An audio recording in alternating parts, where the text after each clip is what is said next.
Hey, you want to make a podcast? Spotify's got a platform that lets you make one super easily, then distribute it everywhere and even earn money. All in one place for free. It's called Spotify for Podcasters, and here's how it works. Spotify for Podcasters lets you record and edit podcasts right from your phone or computer, so no matter what your setup is like, you can start creating today.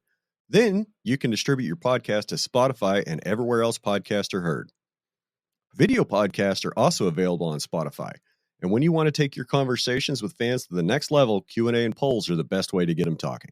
With Spotify for Podcasters, you can earn money in a variety of ways, including ads and podcast subscriptions. Best of all, it's totally free with no catch. I highly recommend you give it a try. Download the Spotify for Podcasters app or go to www.spotify.com/podcasters to get started today.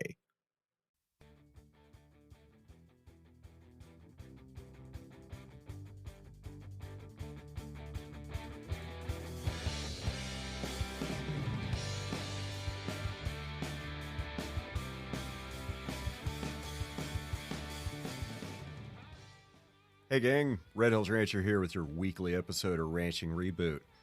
Got a special one for you today. My buddy, my pal, CK is with me in the co-pilot seat, this time from Idaho, long distance.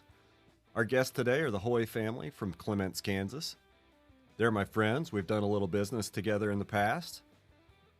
And I'm actually slotting this really fast in the release schedule. As you're going to be listening to this, I'm going to be at the Hoys on a horse if you're listening to this on release day. So I'll be on a horse for the first time in 20 plus years. So I'm sure that'll be a fun experience. I'm really looking forward to getting to go hang out with the Hoy family and see their beautiful ranch.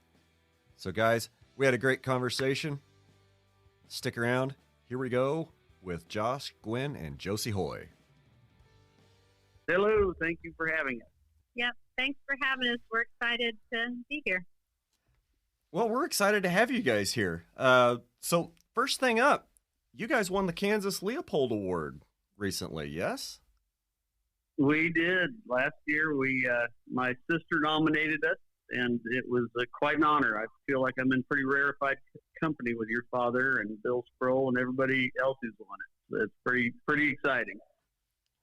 So the nomination it's a pretty rigorous process, right? Yeah, my sister spent a lot of time writing up the application and nominating us. It's a bit humbling when I saw the kind of work she put into doing that, and then it's pretty nice. It made us feel very good. We'd had a couple rough years there, and wow, that was a nice way to come out of them. So hopefully we'll circle back to that later. Sure.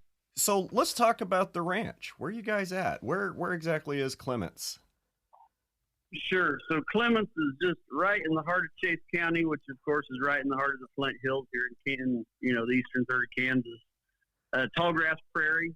It would have been historically the western edge of the tallgrass prairie, not like the tallgrass that we would have had back in Iowa and northern Missouri with 12-foot tall grass and all, but still true tallgrass prairie. We get quite a bit of moisture, and we have a lot of good grass and a lot of good forbs and rich enough soils that we can really grow some too. And none of that ranch has ever been farmed, correct? Well, a few acres have. We have kind of a strange amalgamation here. We have property that we own, and then a couple cooperating landlords own. And the most recent piece, the Coin Creek piece, is just this year was seeded back to native grass. And there's only about 60 acres there that were still being farmed. We had probably about that many acres on the original property we bought. And we just let it go back naturally. We didn't plant it back or anything. We just quit farming it and just started grazing it. And in 1996, and now it's excellent quality prairie. It'll never be the same as the Virgin, but it's come back really well. We have a lot of good native species and a lot of diversity coming in. I would probably tend to agree that once it's been farmed and farmed for quite a while, it's never going to be as good as what was just on the other side of the plow edge. there's one spot on our ranch up here on the north end on the river bottom that one little section, it's about 5 acres, was never plowed, and all the ground around it, they started working it in the 1870s, and it was farmed right up until 1998 when we got it. And the elevation is 3 feet lower than that native grass, that kind of triangle native grass that sticks out in it. And that's a pretty vivid illustration of just what happened in that 100 years. 3 feet. Yeah, 3 foot difference in elevation between that native prairie. And part of that, it caught a lot of, silt and stuff over the years, I'm sure. So it actually built up, and the farm ground just kept eroding and eroding. It's pretty poor soil for river bottom. It's not like, your big, deep black soils of some places. It's kind of washing stuff, and it just never should have been farmed to begin with, but it was farmed for over 100 years, and it shows. How long do you think it would take to get back to even half, so a foot and a half of soil building? I really don't know on that. Yeah. I think, if we had the money to really go in and plant a really good forb mix with, 50 or 60 forbs and 5 or 6 grasses, and really worked at it and really did like strip grazing, really intense strip grazing, maybe we could add a 1/4 of an inch of soil a year, maybe. I don't know. Maybe. I don't know. I'd love to find out sometime. But at least we're getting thatch on it, and we're getting a diverse number of species out there again. And it's coming back. It's just going to take a long time. But we like to plan things out a few hundred years in advance anyway. So that's kind of our system anyway, is to do long-term planning. I think that's kind of one of those important concepts. We hear that a lot in the Ranching for Profit curriculum and in holistic management, is think down the line, and what are you going to be leaving behind for 6-7 generations down, and make sure that you're making sound decisions now that aren't going to have profound negative effects down the line for your descendants. Absolutely. Yeah. And, 90% of our job here, we're in tallgrass prairie with good rainfall, excellent quality virgin prairie, most of it. Our main job is just to stay the hell out of the way and let nature, be nature. Because if you start messing with it, that's when you start having problems. If you just stay out of her way and just make a couple changes, just enough, from bison to cattle or whatever those few management changes are, it's going to just be this humming system that goes right along if you just let it. And it's just on the few little areas that were farmed or were changed drastically that we have to make any major interdictions and big changes in engineering, I guess. Well, that gives me a great opportunity to kind of segue into management, because I'd like to talk about how y'all manage the Flying W with, like you said, kind of with minimum interference. You bet. So our whole management philosophy is just nature plus 3 or 4. So we try to just take the natural system and maybe make 2 or 3 or 4 management decisions that alter it enough that we can get economic benefit from it, but not alter it negatively, and perhaps alter it positively. So, just a real basic one, instead of having buffalo, which we could be a buffalo ranch, but a migratory herd of buffalo isn't going to be here anymore. So we have to use cattle and get them to act like migratory buffalo. And that's one decision. And then how we manage those cattle on the landscape is next. We don't use electric fence. We don't use a lot of fencing. We try to influence their behavior with every tool we have, of course, mineral and feed placement, but also we use instinctive migratory grazing and stockmanship to influence those cattle to go where we want them to and not stay where we don't want them to. And we started doing that right in 1996 when my cousin and I partnered up on the place. that's when right then I decided I didn't want to build electric fence. I wanted to use stockmanship and herding to get our cattle to do what we wanted to do. And you said Does that mean you have a full-time herder? Oh, sorry, Brian. No, go ahead, CK. Does that mean you have a full-time herder, like with the herd? So we don't have any employees. It's just the three of us, Gwen and Josie and I.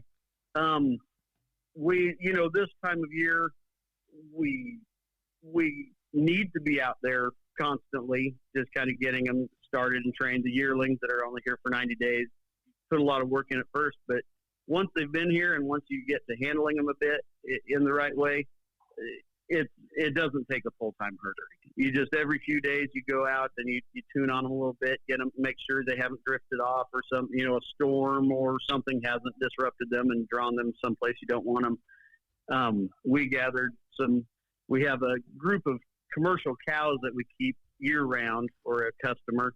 And we gathered them on Monday, I think it was, and sorted some cattle off of them, put them together, and drifted them where we wanted them to go, put them on a grazing path. And they're still grazing right along there today. Tomorrow we'll probably go out and bump them, move them a little bit, and point them in another direction and get them going in another part of the pasture. And so, once a week's about enough for there. And those cows actually have just been put together this spring, so they aren't really tuned into our methods yet. But they're getting better every time we interact with them. I'm really, really looking forward to being there this weekend. And, as we record this, we're not going to be releasing this till about mid-June. But something to look forward to on the podcast is I'm going to be able to sit down with the Hoy family and with Bob Kinford and talk about some of these instinctive migratory grazing things that we're talking about, and hopefully in a later show, be able to sit down with Bob and explain what we're talking about. I look forward to listening to that show with Bob. That'll be very enlightening. Yeah. I'm kind of looking forward to meeting Bob in a couple of days. I've heard prepare yourself. He's a force of nature. That's what I've heard. I follow him. Yeah, I follow him on Facebook, and I always find everything he posts so interesting. So I'm a little bit envious of you, Brian, that you get to do that.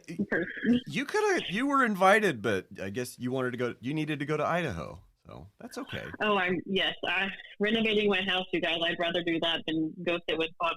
Yeah, that sounds right. Well, it's also going to be my first time on a horse for 20 years, so get ready for that one. We'll get video and post that to social media just if there's anything embarrassing that happens, Brian. So. Yeah, please make sure. What was the name of that horse you said you were going to put me on? Well, we thought we'd try Widowmaker or Gravedigger, one or the other. I'm not sure which. So. Okay. Okay, fair enough. I'll make sure my health insurance is paid up and I've got my card in my pocket. We'll have a nice good horse that's a lot of fun and easy to use. So working cattle with horses is just a joy for us. We just really enjoy it. So yeah, and you will too. We like sharing it. Yeah. Well, Gwen, it's my understanding that you're the real stockman of the operation, or stock woman that kind of heads up all the horseback and the herding. Is that true? Well, I absolutely love doing it. I didn't grow up doing it. I grew up on a farm, and we had cattle and horses and everything like that, and lots of pigs. Actually, we were a pig farm, which Josh finds hilarious at times. But I didn't really learn stockmanship or horsemanship until I moved here to the Flint Hills region in, I think it was 92. And then I really didn't pick up on a lot of things until I met Josh. And just working together, the two of us, has just been, I've been so lucky to have had that opportunity. And also, both of us just love learning. So we keep, learning more about stockmanship and horsemanship, and doing it together just makes it better. So, yeah. Awesome. So let's backtrack just a little bit and talk about the ranch.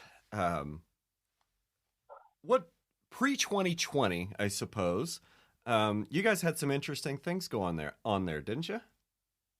Yeah. So I guess, is it okay if I kind of go back to the beginning on the ranch? Oh yeah, sure. Let's hear the whole story. Okay. Okay, you bet. Well, I guess in the beginning, I started out. I just was a day work cowboy, and I cowboyed in 14 different states on dozens and dozens of different ranches, all over the western U.S. and even up in Maine and back east a little bit in a few spots. And this was, but the Flint Hills was everywhere I went. The Flint Hills was still a better spot to have a ranch. And in 1996, I had an opportunity. My cousin, who I'd grown up with, he lived in California. We lived in Kansas, of course. He back when in my teenage years, I'd go out and work at their feed mill and at the family place out there in the winters. And we were close. He and his brothers had just kind of accidentally sold the family business, and he was just a year older than me and almost pretty much retired. And he said, "Hey, let's start a ranch." And so we bought some property and partnered up, and he was the world's best partner for years and years. He got killed in a plane crash in 2004, and with his mother, and so that kind of changed the landscape for us. But he and I partnered in 96. He had Asperger's syndrome, and communication was not a strong point. He had a lot of trouble communicating with most people, but since he and I had grown up together, we communicated quite well together. So it was a great partnership.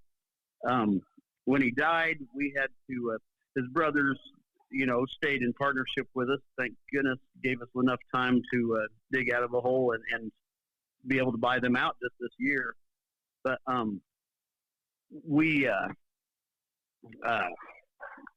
lost track. What was I saying? After he died, we had to borrow an obscene amount of money to pay death tax. It was the most expensive year in American history to die. At that time when he died, he was a young man and didn't have his estate set up for what it should have been maybe, and so we borrowed a lot of money to pay for that. And over the years, we were able to dig out of that, partly through agriculture, but mainly through agritourism. And so we started a guest ranch operation. We'd already been doing some guest ranch things since 1999, but in 2004, we went full bore into it because it was the only way we could see that we could make our payment and get out of the hole we were in. And so we just dove right in with horseback riding and lodging and cattle drives and catering and all kinds of stuff. And we ground it out for about almost 20 years there, I guess. So 18 years or so, yeah. And COVID kind of... It was COVID put a halt to that? Yeah. It was a great business. We loved it. And my gosh, made great money. We made lifelong friends out of it, made wonderful connections. And I think we had an impact on our region as far as, fire in the Flint Hills, pasture burning and stuff, the public perception of that. Well, we used, every event that we had or group that came in, we always educated. That was one of our strong points was, educating and giving people a connection back to the land or ranching or, anything conservation and anything that we were doing. So. Yeah. Every horseback ride, every cattle drive, every event we did, we were always educating people about the prairie ecosystem and conservation and cowboy culture and ranching culture and history. Yeah. That was one of our main drivers, making money being the primary one too, but educating the public we thought was a really important thing to do. And we loved it. But when COVID hit, we had to shut down. And once we shut down, we just couldn't open back up. We decided we really needed to retire from that and just do some ranching for a while. And so we did. We shut things down and realized just how exhausted we were and how strung out we were from trying to work essentially 2 or 3 full-time jobs instead of just ranching. And when we kind of had that moment of quiet, that's when we were like, okay, we're going to change some things up. And fortunately, we were able to do that. We shut down the business and just focused on ranching, and it's worked out so far.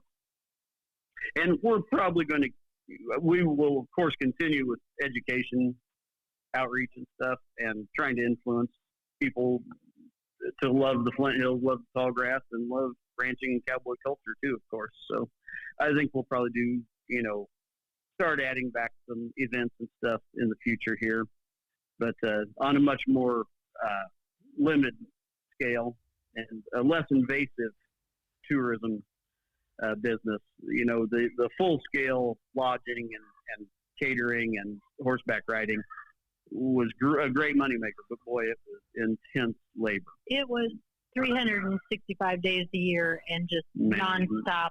Yeah. And which was a good thing, but you don't, like Josh said, I don't think you realize quite how, I guess, tired you get until you get a little break from it. So there you go. Sometimes it's almost like the big reset or a ranching reboot. Is that cheesy? Yeah, no, that's dead on. Yeah. Ranching is very easy. We got rebooted. Yeah. Exactly. Yeah. So you mentioned fire and the Flint Hills. Let's talk about burning a little bit. I do a fair amount of burning myself here in the Red Hills. Our fire season is we're kind of on a break on fire season. We're shifting a lot of our burning into the summer months because it's easier. Let's talk about how you guys use fire. Well, traditionally here in the Flint Hills, we never lost our fire cultures. Most parts of ranching country lost their fire culture. The original fire culture on the Great Plains and Western U.S. was the Native Americans that used fire for both attracting bison and attracting game and just controlling their environment. And then the early European settlers that came out here, a lot of them just started right on or just kept right on with it. They saw the value in it. Lots of areas in Kansas quit doing that. They quit burning. I know there's several famous editorials in newspapers saying that the practice of pasture burning is a savage practice that civilized, decent people should let go of and never do again. And I guess we're not civilized or decent here in the Flint Hills because we kept right on doing it. But your place also didn't get covered up with trees like everything else in Kansas is getting. Exactly. Exactly. Up around Manhattan, where K-State had a stronger influence, there's a lot more cedar trees up there.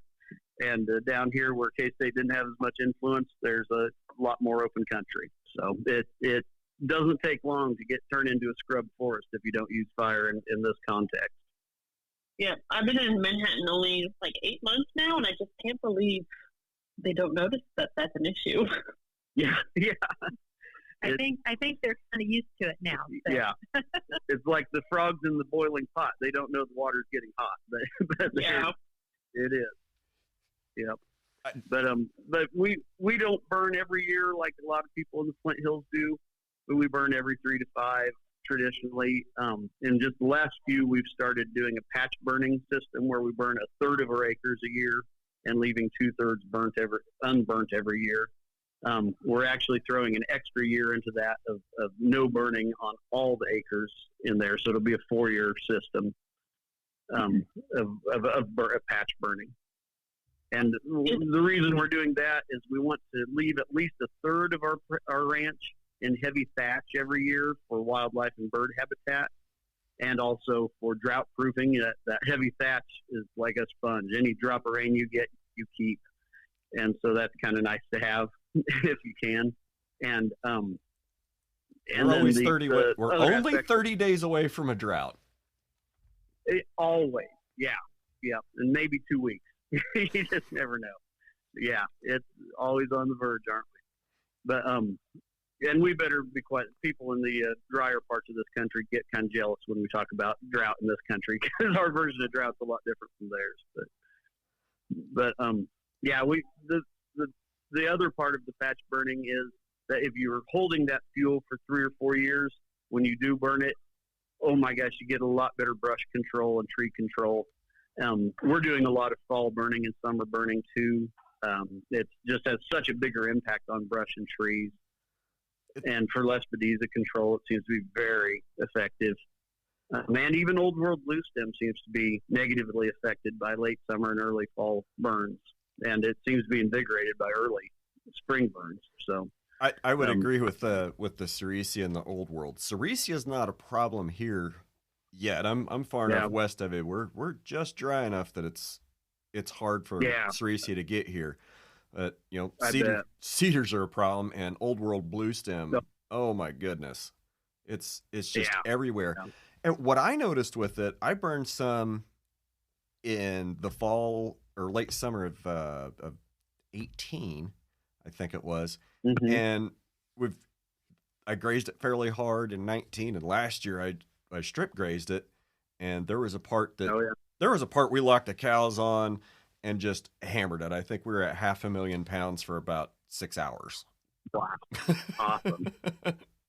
And they've kind of done a number on it. And in that same paddock, I've talked about this before with Dallas Mount from RMC. We had a 14-foot wide lane that we had, for our polywire, and where that lane was. It rained. It was late May. It rained a whole bunch, and that lane was just totally chewed up. I thought, it's trash, whatever. Okay, it's it's less than an acre out of a 100-acre pasture on the whole ranch. I'm not going to care. We'll just watch it and see what happens. I came back late in the summer, and instead of Old World Blue Stem, it was 6-7 foot tall Big Blue. Wow! Wow! Nice. Very nice. Yeah. Awesome. Did I just see you say shared Cerisa, like Lespedeza? I could never say it, guys. Sorry. Is on Mars now. They found it's living, it's growing on Mars. Well, there was an article, I think Smithsonian article, that we've already seeded Mars with bacteria, and it's considered an invasive species there, of course. And so I made the joke that Cerisa Lespedeza is on Mars already. That they better start fall burning. So I don't even want to get into how many people in the Flint Hills don't think that it's a problem and refuse to change burning in the spring. But one ranch at a time. Yeah, scary. Yeah, absolutely. Although I think it's starting to swing there. I think the tide's changing. The first year we burned in a late summer burn, we had the cops called on us. We had neighbors come by and scream and yell at us, and really stirred up some hornets' nests, which I don't give a damn about that. I figure if my neighbors don't think I'm crazy and need to be hung for it, then I'm probably not doing the right thing anyway. So if I'm making my neighbors mad, oftentimes I feel like I'm doing the right thing. But and it is, my gosh, we had a 60% reduction. That's just anecdotal, but visually a 60% reduction in Lespedeza in that field, in that pasture that we burned that first time. And that sold me immediately. I was like, okay, we can work with this. Because my dad had spent 20 years hiring a neighbor to spot spray that to try to keep Lespedeza out. He was an early adapter to fighting this stuff. And in that 20 years, it's only gotten worse. The spot spraying will knock it back a while, and then it's back worse, and just doesn't seem to do much. And we've really shrunk it down to maybe a tenth of what it was when we first started. And, we aren't going to completely eradicate it, but we're sure keeping it controlled and seem to be improving every year. Are you just getting that control with well-timed fire?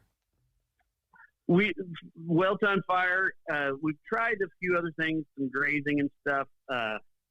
Quite frank, and we got some cows using IMG to just really camp on it early in the spring when it was still pretty palatable. And we thought, oh man, we're doing something here. And they grazed it pretty hard, and it invigorated that stuff and made it like a carpet. It's, of course it did. Grazing animals invigorate plants if you do it right. So that was a mistake. We don't want to do that again. That's good to know. Other times of year, you can really spread that stuff if you graze it just right. But last year, and we're really eager to see the results this year, we went in and we brush hogged some early before it had a chance to go to seed, but after it was palatable to animals. And then we went in and burned, and we got a lot better kill and burn on it because, you know, we created thatch and dry matter, so it really had some intense fire. And then in other patches where it was, you know, more kind of sporadic and just patches around a pasture, we went in and we actually sprayed with diesel fuel and then burnt the patch around it, and then went back and reburned anything with just a little mini flamethrower, just to make sure we got an absolute kill on all the stems and everything. And so far, nothing's sprouting up or anything this year.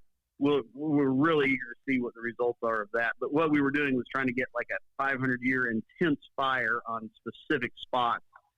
Because we noticed when we had a really hot fire one year that the humidity was really low and the wind really picked up. We didn't mean to burn quite as much as we did in, excuse me, I think that was in September. And wow, that really knocked it back. So we've just tried to mimic that intense heat and fire, and we have high hopes for that. And since then, I have acquired a old Forest Service flamethrower, and that I can throw napalm on this stuff. And we're planning on napalming all of our Lespedeza patches this summer. I knew we were friends for a reason, Josh. I was going to say, can I come visit when you do that? Absolutely. You bet. Yeah. We did Josh and Josie ran it a little bit. We did a couple trials on some cedar trees and some locusts. And it was devastating. It is very satisfying to throw napalm at something for an extended period of time. Yes. Do you think it'll work on foxtails? I don't know. You know, our main focus with it is on the Lespedeza, but mainly trees. And so we're trying some experiments this year. We're going to burn around the base of hedge trees and locust trees and see if we can kill them just, you know, by scorching the base. And then go back later and try to burn them in place. It's just an experiment at this point. But cedar trees, my gosh, you can just light them up and they're gone. They're some of my favorite things to burn. I'm sitting here, Josh, and my mind is spinning like ecotourism and ranch tourism and a flamethrower and melding all of those ideas. I think maybe get a flamethrower on a horse. Yeah. Oh God. Well, maybe like a World War II tank or something instead. I don't think horses and flamethrowers are going to mix well. I see that ending poorly for everybody involved. Absolutely. The Flying W Guest Ranch. Come drive a tank with a flamethrower and light some cedar trees on fire. Having just gotten out of 15 years of paying very high liability insurance, I don't think I want to even broach that subject with an insurance agent. That is an excellent point. I didn't think about liability insurance for something like that. That'd be pretty absurd. So pragmatic of you. So, what are some of the best resources and education you guys have had over the last 2 decades? Almost 25 years now? Yeah, absolutely. Ranching for Profit. That was a really good one. That changed. That was one of the first schools that I went to, and boy, it really changes the way you look at your operation, kind of opens your eyes to other operations and helps you start making connections with other people and gets you out of your paradigm blindness, a lot of times. So that was excellent. Paradigm blindness is a good way to put it. Oh boy. A lot of the world has blinders on, don't they? Yeah. Well, and we all do in our own way. We all do in our own way. Yeah. Yeah. I was really fortunate. All those years I spent just cowboying, I was lucky. I got hired on several ranches that were ranching for profit ranches. People that had been to either Savory School or Stan Parsons School. And boy, they stood out. Like Pete Farrell. He was one of the only operators in the Flint Hills that was really hiring a lot of day, doing, big, interesting things. And so early on, I realized that was where I needed to focus. When I was just cowboying, life was pretty easy. Hell, I didn't even have a checking account or pay taxes. I just say that on, oh dear. Edit that out. We'll edit it out. Yeah. I spent years living in my car and just traveling around, But when I decided to partner up and with my cousin and become a rancher, I realized quickly that I needed to, get an education, and not a traditional one by any means. I'm autodidact. I like to read and read and read, but I just realized the outfits that were innovative and felt alive and like they were really doing something were all ranchers that had been, were managing holistically in some way, and most of them were ranching for profit alumni. And so I talked to Pete Farrell, and he suggested I go to school. I think it was in Colorado Springs, and it was either right at the beginning of Executive Link, and a lot of Executive Link or potential Executive Link members were at that school. Stan Parsons actually taught the school, and I went to that, and wow, was that amazing! It just was a life-changing event. It was excellent. That lines up with the late '90s, I think, because I think Executive Link started in like '97, '8, somewhere right along there. Yeah, I think school was in '96, and I think it was Executive. They were talking about forming Executive Link, and they were just kind of on the verge of doing it. And I think your dad was there. I know Kit Farrow was there. There were a lot of heroes there. So it was pretty good room to be in. I remember Dad telling me that he was on one of the first boards, and it lasted 2, maybe 3 years, and then a bunch of them failed, or it didn't work. I mean, of course, learning experiences, growing pains. Oh yeah. But the board that he's on now, and I say that he's on now, they don't come to chapter meetings. It's almost more of a social club. They are the second. They're the second oldest, and they might now be the oldest that still talk and meet regularly. Wow. So yeah, almost 30 years of working together on a program and being able to look inside somebody else's business and with an objective eye and be able to help them out, challenge their paradigms. That's what the value is for me, is having other minds challenge my paradigm. Yeah, the outside perspective is so important. I know early on at that school, it was at that time it was just me and my cousin, and no other input really in management and stuff. And they said, just grow your team. I don't care if it's just getting a friendly neighbor, or a professional that's interested in your business or anything, but just get more eyes on things and get more people involved. And they don't have to be necessarily actual stakeholders, but if they have an interest or just even a shared interest, that's enough. And you just kind of get a board of directors, whether it's formal or informal. And that's a powerful piece of advice, getting outside eyes on things and outside opinions. Boy, that's a way to shatter paradigms and keep yourself from getting, in that rut. So any of those big paradigms come to mind that you guys have managed to work through lately? I was so lucky because, starting out, I didn't have any hay equipment or farm equipment. I wasn't calving in, January or anything like that. I didn't have an existing ranch. So I started with a blank slate and was able to avoid a lot of those, traditional pitfalls that people get stuck in, or just never get out of, mired in, I guess. And in some ways that was a little depressing almost, because, I visit with other people and they could just make 2 or 3 changes and all of a sudden they were a lot more profitable and a lot, things were good. Well, I started without those problems, so I had to make things, right, just as they were. There were no easy fixes. I had to just, kind of fine tune things. But what are big paradigms one of the things, we were in the paradigm that we had to stay in the dude business until last year. And once we were kind of,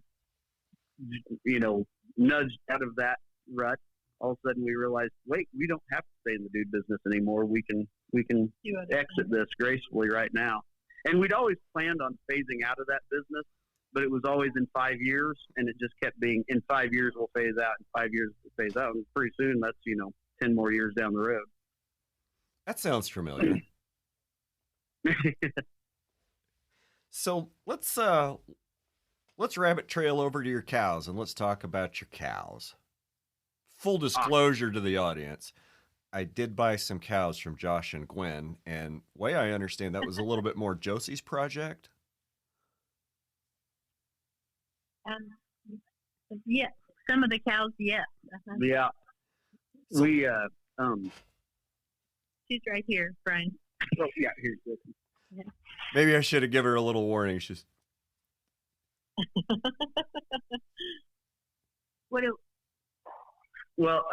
yeah. So our cows are, I guess, do you want just a little history on our herd?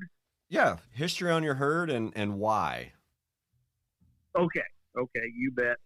So when we started out, we just did custom cattle care. We just brought in yearlings mainly, and then later on we started adding some cows, year-round cows, and just summer cows. And we really didn't get into the cow-calf business early on just because we didn't have the capital to invest in them, and just couldn't afford the risk. After my cousin died, we'd used up all available credit and didn't have any borrowing power or any potential there. So a few years down the road, I'd say in 2006, maybe 2006 or 7, we bought a few cows, but what we just bought old used up roping heifers, and we built our herd entirely out of old roping heifers. And we bought a few cows from Joe and Nancy Moore early on, just coal cows from their herd, which were longhorns and roping heifers. And then when we'd find cheap roping heifers, we'd pick up a few, throw them in, and they'd start producing ugly little calves. It was interesting. Josh would find them, and we just looked for, deals on the roping heifers, and it would take about a year for them to kind of come out of it. They usually have a calf in that time, but they, to kind of get right on being handled and their nutrition and everything, it'd be about a year-long process, and then they'd be settled in. Fat and happy after a year. I've kind of noticed that with some of the used up bred roping heifers that I've bought from random places, that they're fairly skittish creatures at first and for quite a while. They are, aren't they? They do not trust humans, and for good reason. Yeah. Full stress. Yeah. Team ropers are some of the worst stockmen in the world, quite frankly. I've been asked several times. I've been asked several times if I wanted to lease out ropers. No, but I'll sell them to you. I'm not really interested in that whole operation, to be honest with you. Yeah, don't want them back after they've been to that hell. So yeah, no. One of our little philosophies here is that rodeo is just damn near ruined the ranching world. Rodeo takes everything you try to avoid on a ranch every day, and if you're a good rancher, good stockman, you avoid letting your horse buck. You avoid having to rope cattle. You avoid cutting cattle. You avoid doing any of those kind of wild, fast, exciting things. That's not to say we don't like roping and doing some of that, but your job is to not have to do that. If you're a good enough stockman, you rarely need to rope much, and when you do rope, you're just catching them at a walk or a standstill. You're certainly not chasing them. And your horse is bucking on a regular basis, and mine did when I was a young man because I enjoyed it and it was fun. But you're doing it wrong. Just quit doing that, and your horse will be a lot happier, and you'll be a lot healthier. But so yeah, rodeo's pretty rough on ranching.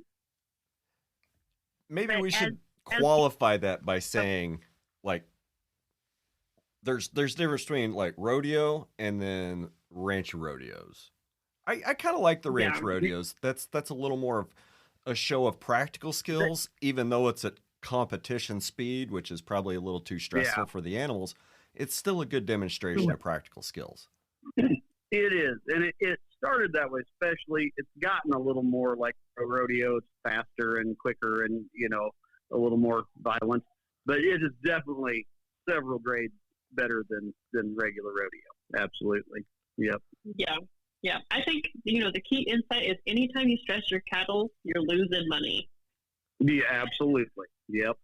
That is it exactly.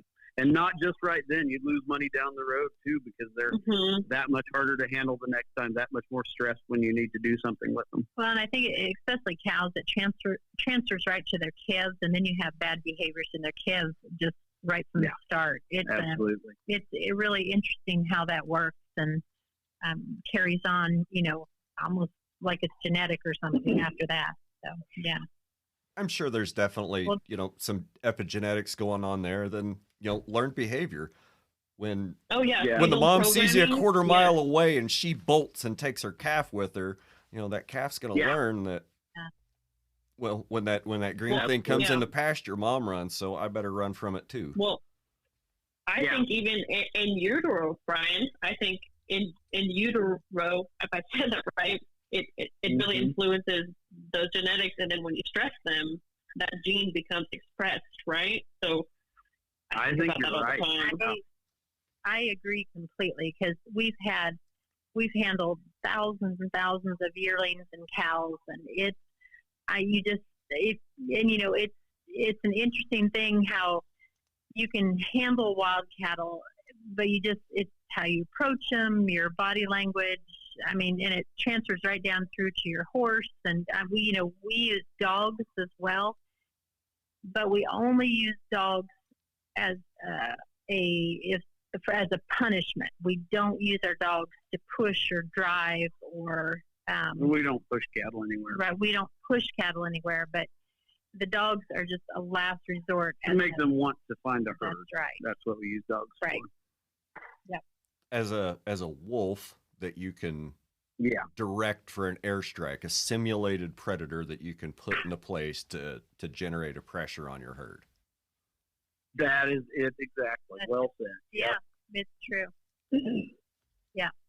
So the title I have written down here for this episode, and I came up with this a little while ago, was Regenerative Ranching from Horseback. How do you guys feel about that? Yeah, I love it. That's good.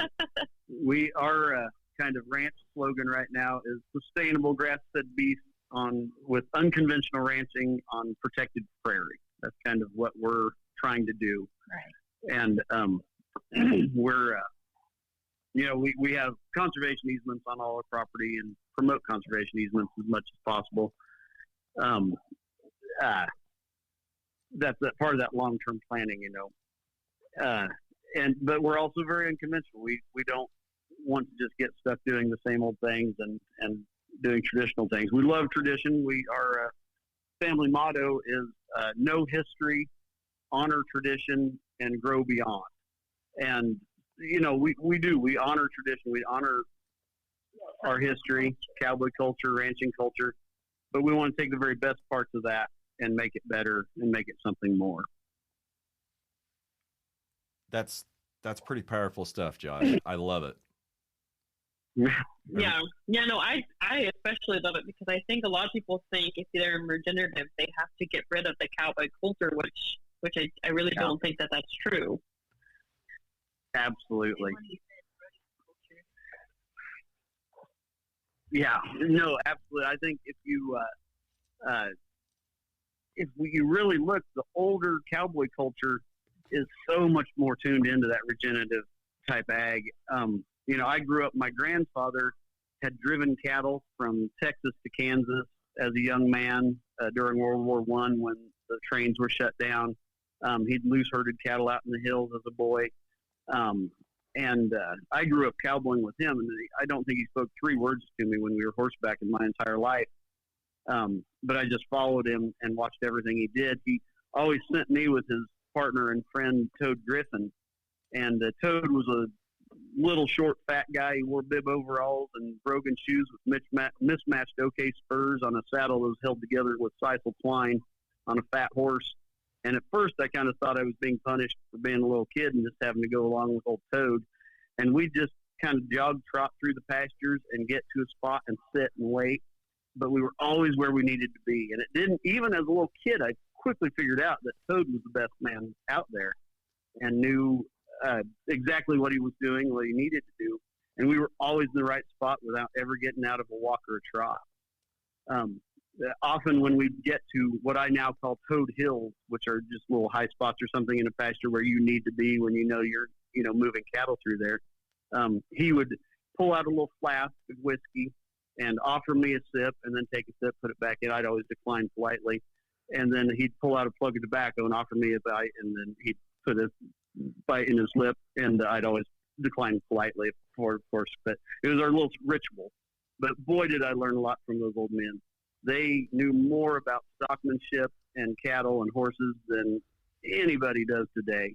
And I also had the benefit of working for a bunch of old timers back in the late 80s and early 90s. I worked for old timers all over the place. And a lot of them knew more. They'd grown up without any equipment. They didn't have feed trucks. They didn't have good pins. They didn't have squeeze chutes. And they could do everything that needed doing, with a horse and a little bit of barbed wire or something, just using stockmanship to get done what we use equipment and metal to do today. And it is, when we saddle up about every morning and go out and we're moving cattle or checking cattle, and it is, like I said, just a pleasure. You interact with your horses, the cattle, and the prairie, and you see everything, and you're constantly analyzing, and it's a joy. It really is. Yeah. Our goal is to eventually do 90% of what we need to do on the ranch without turning a key or starting a motor. And we aren't quite there yet, but I think in a year or two, we'll be there where 90% of the time we just walk out, saddle a horse, and ride off and do what we need to do.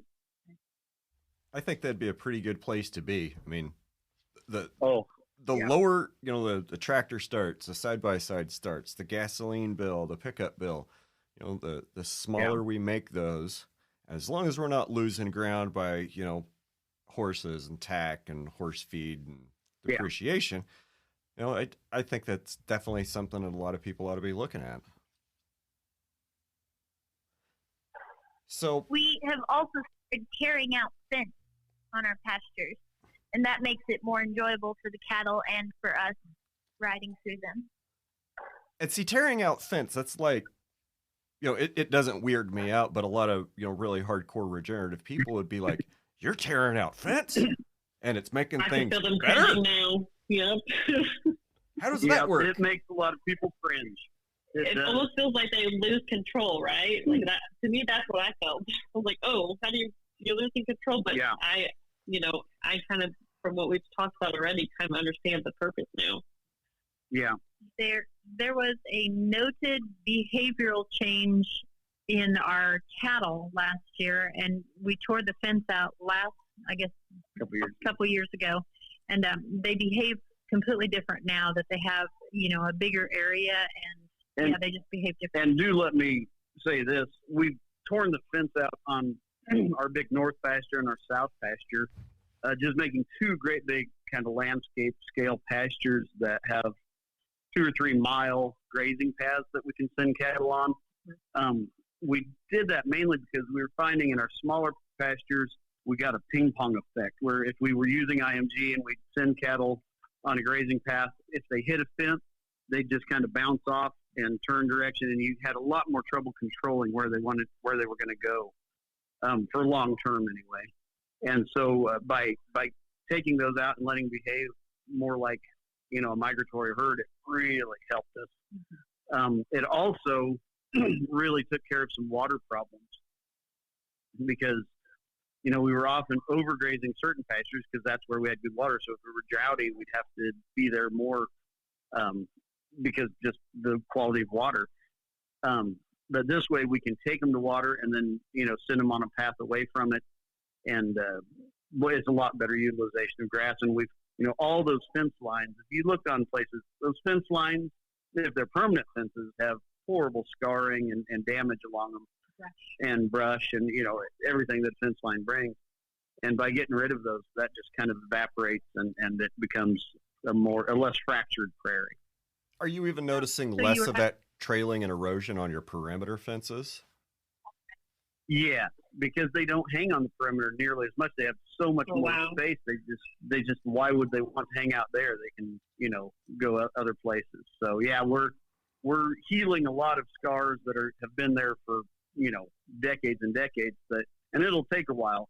Everything's the long game here. We aren't playing the short con. We are playing for long-term results. And so we're not expecting to change things this year or next. We're expecting things to be better in a decade and even better in the decades to come. That's what our goals are. Well, and part of our grazing philosophy also is, like Josh said, the nature plus, one or two other things, but also chaos. Chaos is very, I guess, important in the scheme of things because nothing in nature is very systematic and there's lots of chaos. And so we just, we allow for a lot of rest in a lot of our pastures, but we rest them at different times of the year, different years. And that chaos really helps, I think, in healing the landscape and everything. So, yeah. And I think it's kind of worth noting that, what you guys are doing is not just turning your cows out and letting them graze how they want. Like, no, a lot of people do. And that's a misconception that people have, is that our cows, it's not continuous. Yeah, our cows for the most part have forgot how to be cows, and they need to be retaught. Yeah, we call those kind of cows chemical cows, Brian, because they require a lot of chemicals to just exist. Our cows don't require any. Yeah, I really like the ones I bought from you. Well, good. We're glad you got them. We sold our cow herd down. We lost some grass here this winter, and so we sold some of our herd, and we kept just the very best of our cows, and a lot of sisters, the ones you have, I think. But it's just awfully fun to be out there and see cows that we've been developing for over a decade and a half, and see them. We have them turned out on a pasture for calving right now that's right along our driveway to our house. And it's on the river bottom, and it's old farmed ground that, we went back in 98. And it's not the best stuff. It's pretty low quality grass. There's a lot of old blue stem. There's not, a lot of diversity in species. But we were just literally driving back to the house from the mailbox and saw a mother and her adult daughter take turns eating a Virginia creeper, which nothing wants to eat a Virginia creeper. It's thorny and bitter and nasty. And they were going through, the mother was eating the very tip leaves, and then the daughter, one of her adult daughters, was coming through and eating the second and third leaves behind her. But, it's just kind of fun to see cows that have learned to go back to being browsing arboreal animals. I've seen them eating all kinds of stuff. Willow trees, you name it. If it's in the pasture, they'll try it. And I think that's really neat. Absolutely. Yeah, I've seen them strip your yucca plants. I thought that was the coolest thing ever. Yep. Isn't that fun? I just love watching cows eat. Well, and then they've got those big old spears on each side of their head, and they walk through all the brush and trash it. And, yeah. The black cows that everybody else has, they don't do that as well. No. They'll stand there and want you to bring feed to them. So what were Although you... we've had pretty good... I was going to say, we've had pretty good luck taking kind of conventional cows that don't have any instinct, that are really bred to stand there and eat corn out of a bucket. And we're getting them. They work. We get them to go work. They'll go out and they are eating a lot better. They don't just sit there and eat ice cream. They're going around and they're trying everything. We're getting them to eat sumac and locust and all kinds of stuff. But it takes a while. Yeah, I can imagine. And yeah. So you mentioned that you were trying to develop. What were you trying to develop with your cows? What was the direction you're trying to go? So we bought some and just those, old heifers and stuff. And I just bought cheap bulls too, whatever I could find, got lucky on a few, and just wanted to develop cattle that just required almost no input. Of course, being in the Flint Hills here, we have to feed protein in the winter. Our protein quality goes way down. Our fours will provide good protein till about mid-December, usually late December sometimes. If you have enough healthy forward populations like lead plants and some of those things, lead plants over 20% protein all through the early winter. And you don't have to feed much protein early on, but late winter, you got to feed protein. But that's really the only input we kind of allow our cows to need.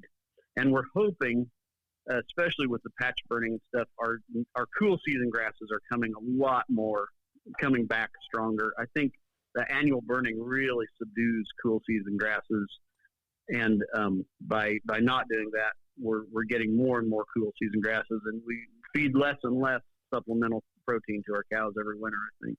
And I think, Brian, we're shooting for about a 900 to 1,000 pound cow. Yeah. And just really hardy, and that will eat everything and just works for us instead of us working for them. And our cows don't get a shot. They don't get bored. They don't get anything. They either survive or they don't, and they all seem to survive pretty well. They do. Most of them don't even get ear tags because they won't even fit through a chute. Yeah. And we visually preg check, Brian. We don't run them through a chute too often. Yeah, there's some of them that, even though I got a chute that'll take horned cattle, there's some of them that just aren't. They're just going to live forever. They're just they can just exist. A lot of our cows have just never been in a chute. They just never have. They've never spent any time in there. And you just brought up a good point. So a lot of these cows also have longevity. Yeah. And so, they'll give us 10 or 12 calves and quality calves till the very end there, instead of 2 or 3. And their reproductive value is really high. Yeah. Yeah. They're very fertile and long-lived. They are. So, you don't have to worry about that. Yeah. So raising for profit, we talk about managing your cow depreciation, and it sounds like, Brian, it sounds like you guys have it. You figured out how to manage that cow depreciation. And can we just kind of talk about that for people who haven't done RFP? Because I think for when I learned about that, for me, it was like a paradigm shift changer. Because I was like, wow, why didn't I buy my car like that? Why don't I buy why don't people buy cows like that? So. And I'll tell you, I have to give full credit to Stan Parsons on that, because he sat down with me. He knew I hadn't started ranching. I was just getting ready to. And he sat down with me and talked about that and just went through the depreciation of a cow and, what that would mean and all. And I did not buy cows for a long time until I could figure out a way to do it without having to worry about the depreciation. What I did, I just went out and bought cows that were already at salvage price. And so, I was buying $300-400 cows and getting, multiple calves out of them before I had to sell them again for $300 or $400. That just eliminates that problem. The calves are worth less, but then again, they take less feed and less land to stand on too. Right. So we can obviously run more cows on the acreage we have. A lot more beef per acre. That's what it's all about. With less input. Yeah. I figured that a guy could run almost 5 800-pound Corriente types for every 3 big Angus cows. Oh yeah, absolutely. Agreed. And we've been doing that without cell grazing for 20 years now. We've been able to increase our stocking capacity or carrying capacity greatly just by the the kind of management intensive grazing, I guess, and thoughtful grazing, I guess. I don't know quite how to describe it, but just using every tool we can to influence how they graze, where they graze, and boy, have we increased our carrying capacity. We can run a lot more pounds per acre. I would say thoughtful grazing and chaos. Yes, there you go. Yeah. Because nature is chaos to a large It is degree. Chaos. Yep. And one thing I've noticed here, we've been doing a project where we're planting the farm ground on the Coin Creek property back to native grass. And all the conservationists, everybody involved in that, is always wanting to categorize things and contain things and control things and put timelines on things. And that's just not a good way to do that's farming. That's not working with nature. That's not how nature works. That that you don't kill things to grow things. You grow more things and encourage the right things to grow. And that's our Fertility drives the bus. Absolutely. So part of the enjoyment, and we do enjoy ranching a lot, and part of it is we just don't fight nature. We just try to coincide, or time, and we just try to help it out or fit into what it is being offered to us too. So. And that was hard for me early on to kind of let go of timelines. I wanted to achieve things by a certain time and all, and I think maybe when you're younger you do that more. But as I matured and grew up a little bit, I realized that if you quit putting timelines on things and just have the outcome, your end outcome in mind, you get there often faster than if you're trying to force it. So that was quite a paradigm. There you go. And that goes for stockmanship too. Oh yeah, stockmanship definitely. Yeah. Good stuff. Good stuff. So, Gwen, I'd like to hear this from you. What is the best advice you wish you had the first day you came to the ranch? Say that. I'm sorry, Brian. Say it one more time. What is the best advice that you wish you had the first day you started ranching?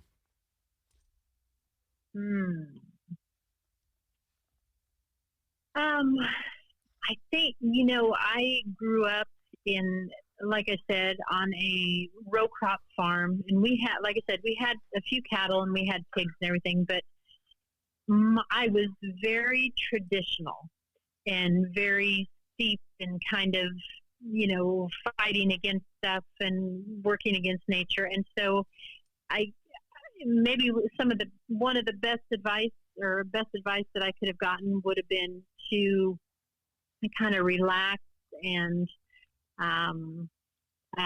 just kind of, work with nature and enjoy it, and really,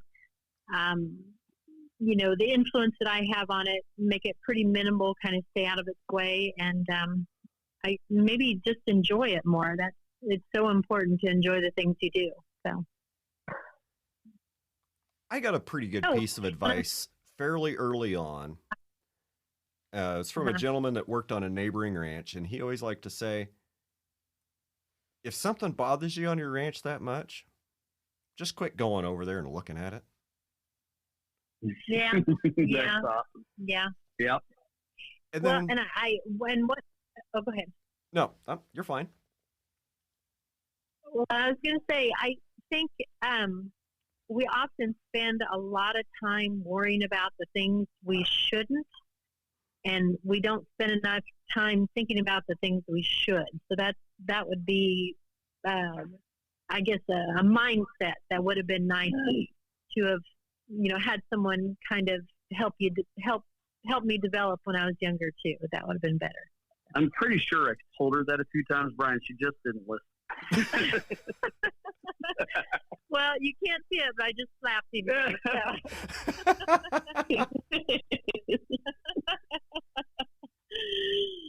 I think it's the other way. I think he just didn't listen. Yeah, exactly. Well, and I have to say, finding someone to do this with is just the best. So, yeah. So what would be y'all's one tip to make the world a better place? Boy. Josie, you take this one. Thank you. Nothing like putting pressure on your daughter. Yeah, let's hear from Josie. We haven't heard from her yet. Maybe to slow down and start taking time to enjoy things and get good at things that you love to do, like running our cattle and stockmanship. Those are things I just love to do, and I love taking time all day, every day to do it and get better at it and learn new things about it. Very good. Awesome. Can you tell us a little bit about yourself, Josie? How old are you, and what are you up to these days? I'm 17, and I currently just help my parents on the ranch right now with everything. Mm-hmm. So 17, you thinking about college later? Not college. If anything, I do trade school. I definitely want to do ranching for profit schools and work for conservationists and different ranches, possibly dairies and feedlots. I want to experience all aspects of agriculture if I can. I think that's a very smart thing for a young person to be able to have the freedom to get out and be able to look at a bunch of different operations before you kind of decide what you want to do. I like it. Yes. So what's something that motivates you to get out of bed right now, Josie? I'm not really a morning person. But I said coffee, Brian, but that's about it. But I guess getting to ride my horses, that would be my biggest motivation. I love it. Ride your horses, be out in nature with cows. Yes. It's one of my favorite things to do in the morning if I don't have to go to a pasture rotation, just go be with my cows while I have my morning coffee and let the world wake up. Awesome. Now Josie's going to be taking coffee on her horse. Way to go, Brian. You mean you guys don't have saddles with cup holders? No. We're going to now. That's a good idea. Brian, you're hilarious. I'll try to have one rigged up for this weekend for you, Brian. Perfect. Make sure it's leak-proof.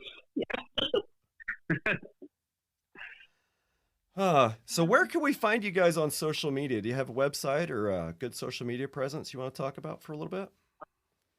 We do. We intentionally shut down our website and most of our social media after we shut the guest ranch down because we're just inundated with contact constantly for a while. But now that that's shut down, our Flint Hills Flying W is our website.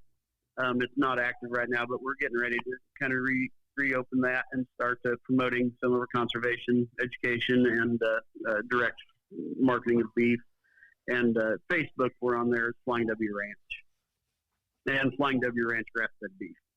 Yeah, and we're Audubon certified, or I guess for bird-friendly beef. We're in their bird-friendly program, and So we're just getting ready to start promoting some beef direct to consumers. We're doing like whole cow burger or whole ox burger and bone broth, and then grass-fed bird-friendly dog chews or like rawhide chews and bones from the bone broth production too. That's great. I'm looking forward to seeing some of those products. Yeah,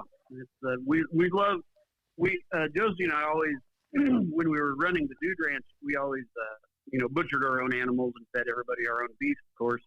And we made bone broth. Oh gosh, usually 50, 60 gallons of bone broth every fall to use the next year.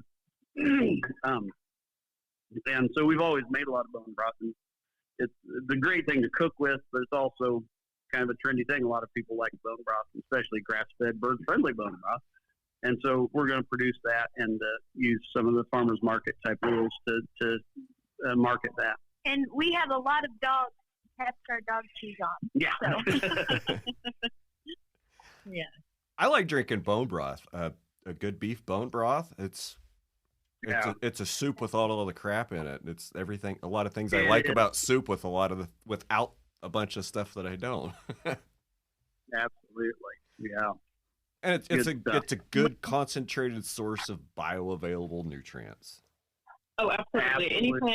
Anytime I'm feeling like I need energy or I'm not feeling well, I go to the bone broth. Yeah. Well, I'll have to get some to you guys. Well, and I was trying to think years ago, how many years ago was it on the grass-fed? Tall grass. Yeah. It was in, I think, 92 is when we first started tall grass beef co-op. So Josh was in on a tall grass beef co-op where they did grass-fed beef back in 1992, and yeah, he was on the what they call the bleeding edge instead of the cutting edge. Yeah, we were a little early in our adapting of that. Yeah, and that it was a good learning experience. It was a really good learning experience, and we've done beef sales just ever since. But yeah, that was quite a learning experience, especially on distribution and slaughter and everything else. So we've had quite a lesson on that, and so this is why we're kind of going this different route with a few kind of niche items and stuff like that. So. That was some of the really good takeaways from a few of my conversations with Mike Calicrate is don't even think about the wholesale market. Don't even try to be in restaurants. You want to be all direct to consumer and find some of those value add niches like pet food or pet products that you can really push. Yeah. We had this, and I guess I married Josh when it was still going, and we had this just wonderful product, but getting it, I mean, it was just a nightmare. Trying to get big enough to get, the economy of scale and get to the right grocery stores and all. We just couldn't do it. We couldn't grow fast enough to do it. It was such a good idea, and it is still such a good idea, but economically it was really tough. So, yeah. I think it's also a common thing with a lot of folks that we've talked to in the last few months is almost everybody in the business is looking at alternative marketing channels and looking at trying to do a lot more direct to consumer sales, not only because of COVID, but also because the consumers are starting to demand it. And now through social media, we're able to connect with people so much better. Absolutely. Yeah.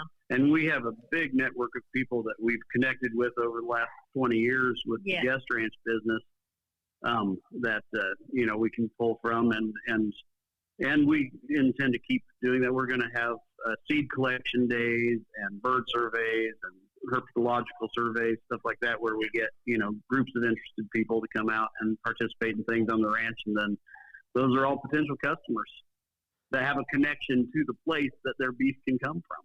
So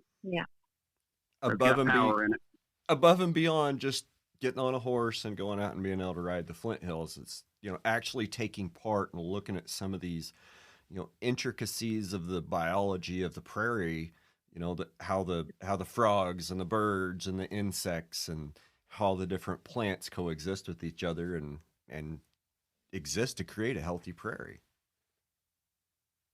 Absolutely. Yeah, and one of the things this biome that we live in is so endangered, and people really it doesn't seem that way when you're here, but promoting the conservation of and why that's so important and getting that message out to people is a high priority for us as well. So there's no doubt that the grassland biome, the high plains grassland biome, is the most threatened habitat, and it's converting at just an astonishing rate to closed canopy eastern red cedar forest. I mean, you guys see it there around you in the Flint Hills. CK, I know you see it in Manhattan. I've watched those infernal green things march west my entire life. Yeah. And my dad called them the Green Glacier. Yeah, the Green Glacier. Yeah. Yes, absolutely.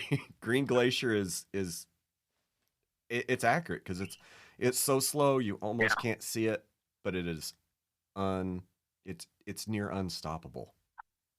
Yeah, it's relentless. Well, and if you kind of, it's interesting now, you look at your areas that have trees, and I look at them now as seed bases. That's what I look at them as. And not just a tree line, but it's just it's an area where just other trees grow out from. Yeah. And so, yeah, and they take a lot of water and all kinds of resources and stuff like that. So, I guess kind of a shift on how you view them, and view that part of the environment. So, I think that just like, we talked about leaving some thatch and leaving some stockpile as drought insurance, getting rid of the cedar trees, I think, is pretty cheap drought insurance too. And not only that, you get rid of those trees and your forage production comes back. Yeah. How much water does one cedar tree take? Is it 50 gallons, 80 gallons? I think you're right. Yeah. I think it's 50 or 60. A lot. Yeah. What I've read was an 8-inch diameter tree at 4 feet off the ground is going to drink 30 to 35 gallons of water a day. Now, wow. I've cut a lot of cedar trees, and you can have 100-year-old tree that's 4 inches at 4 feet, but 4 feet at ground level, and you can have a tree that's only 20 years old that's, an 8-inch pole that's 30 feet tall. It all depends on where they grow. I think the moral of the story is, like, by the time you see one that's 10 feet tall, it's probably drinking 30 gallons of water a day. And that's just obscene. Yeah, that is. I mean, that is. And it's amazing how we've done some, tree removal and stuff. And I literally, in one valley I was cleaning up, it was a dry winter. And I cut just a bunch of cedar trees out of an area. And it was just kind of a little bit boggy, or had been in the summer. You could tell where it had been a little boggy, but it was dry then. And I went back the next day to finish pushing them up and keep on going.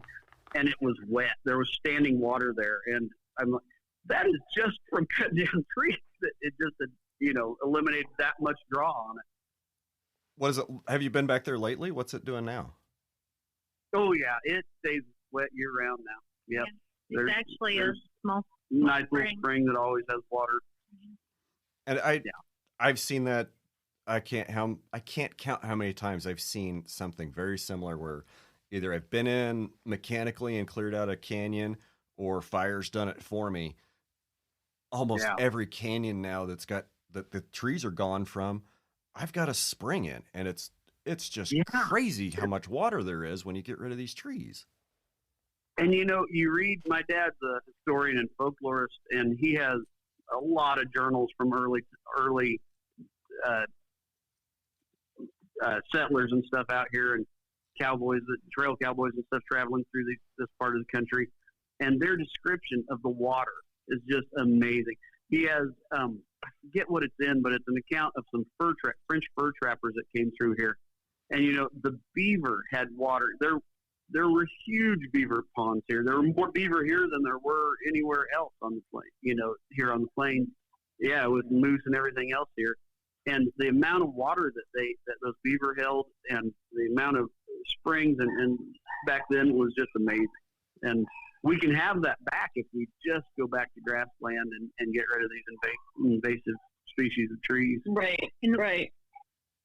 And we have a few beaver populations, but they kind of migrate around. But they have built some. They're amazing. They're amazing. They built some dams on us in certain areas of the pasture, and that it still hold water. It's they're amazing. The most valuable animals on the place. Yeah. So I'm from California, so drought is very familiar to us, but we call it man-made drought. So it almost feels like, Brian, you made the comment 30 days of drought, but, obviously you guys get more rainfall than someone like me in California. We get 11 inches a year. But it is almost man-made drought as well, right? Yeah. With the cedar trees. Oh, yeah. It is, just by quitting burning and the change in grazing practices. Resource management. Yeah. Absolutely. Yeah, it's definitely man-made. And I think that's probably not a terrible place to start wrapping this up. So, Hoy family, is there anything that you guys would like to ask me or ask CK? You'll probably get all the questions in the world Friday or Saturday, Sunday night, but I I'm pretty. I tell you what, Brian, I'm pretty excited to ride with you. I think it'll be fun. So. I'm excited to learn from you, Gwen. Like learn from the master. Please send me videos so I can see. We will do that, CK. We'll Make sure he document posts entertainment. all the evidence, good and bad. Right. Okay. I was asked to it is. take my drone, so that's as soon as we get done here, that's the next project is get the drone ready to travel. So I will have my drone and charge batteries to record all the silliness. Excellent. I get. Well, will you guys? Is this? Will you have any other questions for us, or will this be? Never mind. Never mind. Edit that. We're wrapping edit it up. that. Maybe I'll remember to I have a edit that out. Go ahead. When was can you remember the last time you were on a horse? Not clearly. I think I stayed on for at least 8 seconds last time. Too funny. Short and sweet. Yeah, There you go. it's been a while. It has been a very long time. We've been Alexander Ranch has been pretty much an entirely mechanized operation since Dad went to ranching for profit in the late 90s, and he kind of had the paradigm shattered that he would never run that ranch on a horse. So that's why he went down the path of mechanization and intense cross fencing. And maybe my paradigm will be shattered in a few days. We'll see.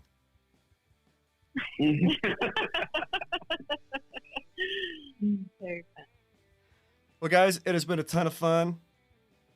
Thank you for joining us today. And I guess we'll see you in a few days. All right. We look forward to it. It ought to be a fun weekend. I think we got 9 people that are coming to the IMG clinic. Awesome. I'm looking forward to meeting everybody. All right. We'll All see you then. Bye. Thanks, CK. Bye. Thank you. Bye.